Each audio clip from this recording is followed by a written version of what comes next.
Did you know the United States of America is named after a man who never set foot on its soil? Before we dive in, let's travel back over 500 years to uncover the story behind the name America. In the late 15th and early 16th centuries, Europe was buzzing with curiosity and ambition. The age of exploration had begun. Powerful kingdoms were eager to find new trade routes, riches, and lands. Ships left ports like Lisbon, Seville, and Florence, venturing into the unknown waters of the Atlantic. Among these explorers was an Italian navigator named Amerigo Vespucci. Born in 1,454 inches, Florence Vespucci was not the first to sail west, but he had a unique perspective. While many believe the lands discovered by Christopher Columbus were islands on the outskirts of Asia, Vespucci realized they were something far greater, a completely new continent, separate from Asia. Vespucci documented his voyages in letters that circulated widely across Europe. His vivid accounts described lush landscapes,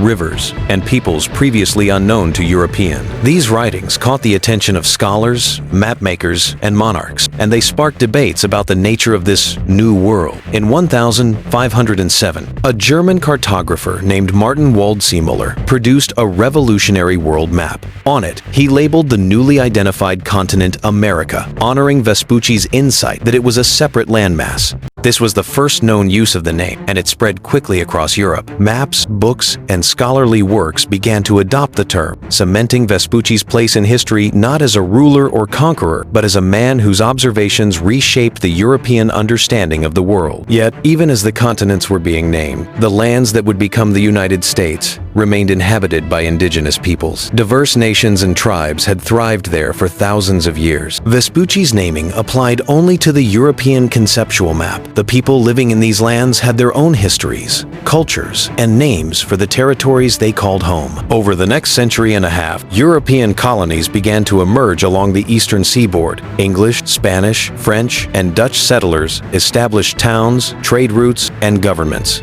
The idea of America existed in maps and books, but it had yet to be applied to a unified nation. By the mid-1700s, tensions were rising between the 13 British colonies and the Crown. Ideas of independence, self-governance, and unity were taking root. The stage was being set for a radical transformation, one that would not only create a new nation, but also give Vespucci's name a lasting significance beyond maps and letters. By the 1772s, the colonies faced a choice: remain under British rule or declare themselves independent. But if they were to become a new nation, what would they call themselves? That question would bring Amerigo Vespucci's name back into history in a way no one could have imagined. Imagine 13 separate colonies, each with its own government, laws, and interests, trying to decide on a single name for their new country. The stakes were enormous, and the debate over a name would shape history. By the mid-1700s, the 13 British colonies along the Atlantic coast had developed their own identities. Each colony had its own economy, culture, and government. But a growing sense of shared purpose was emerging. Discontent with British rule, taxes, and trade restrictions led to rising tension, and ideas of independence began to circulate. As talk of revolution became more serious, the leaders of these colonies recognized the need for unity. They needed to come together, not only politically, but symbolically. This was not just about freedom from Britain, it was about creating a new identity that would be recognized both at home and abroad. When the Continental Congress convened, the question arose: what should this new nation be called? Several names were proposed. Some favored poetic names, like Columbia, inspired by Christopher Columbus. Others considered names that emphasized liberty or freedom, capturing the revolutionary spirit. There were debates, letters exchanged, and discussions late into the night. Ultimately, the decision combined two powerful ideas. First, the name states highlighted the fact that these were separate colonies now united in purpose. Second, America, already familiar through maps and scholarly works, gave the new nation a geographic identity, linking it to the vast continent discovered and named decades earlier after Amerigo Vespucci. On the 4th of July, 1776, the Continental Congress approved the Declaration of Independence. In the text, the name United States of America appeared for the first time in an official document. It was more than just a label. It was a declaration of unity, sovereignty, and a vision for a new nation. After independence was declared, the name quickly entered everyday use. Newspapers, letters, newspapers, and government documents began to refer to the new country as the United States of America. Over time, the term would be shortened in common speech to USA, the abbreviation we use today. The adoption of this name was a defining moment. It connected the past, the age of exploration, the naming of a continent with a revolutionary present, and laid the foundation for the future. Amerigo Vespucci's name, once tied only to maps and distant lands, now became part of the identity of a fledgling nation. From letters and maps to debates and declarations, the story of America's name was far from simple.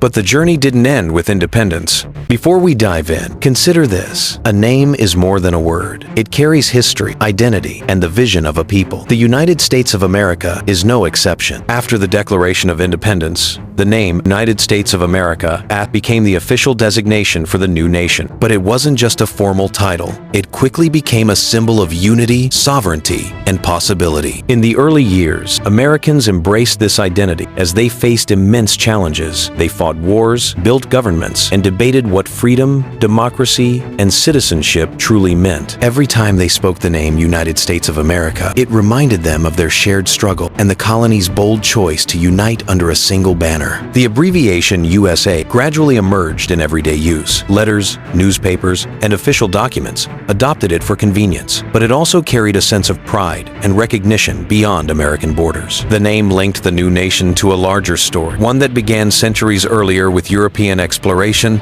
the discovery of continents, and the work of individuals like Amerigo Vespucci and Martin Waldseemüller. Vespucci himself never imagined that his name would travel so far from Florence. He never set foot in the lands that would one day become the United States. Yet, through maps, letters, and history, his insight about the New World helped shape the very identity of a nation. The story of the United States name reminds us that history is often shaped by small, unexpected moments. A letter here, a map there, a debate in a Congress room, all converged to create something enduring. Names carry meaning, power, and memory. The name United States of America is a testament to discovery, unity, and the courage to imagine something new. In the centuries since, the name has grown beyond geography. It represents ideals, aspirations, and a nation that has influenced the world in countless ways. And every time we say it, we echo the voices of explorers, map makers, revolutionaries, and ordinary people who dared to give their new country a name worthy of its history. So, the next time you hear the words United States of America, remember the centuries of history behind it. From Amerigo Vespucci's observations to the debates of the Continental Congress, this name is not just a label, it is the story of discovery, courage, and the creation of a nation. Here's a question for you. If you could name a country today, what would you call it and why? Share your answer in the comments. We'd love to see your creativity.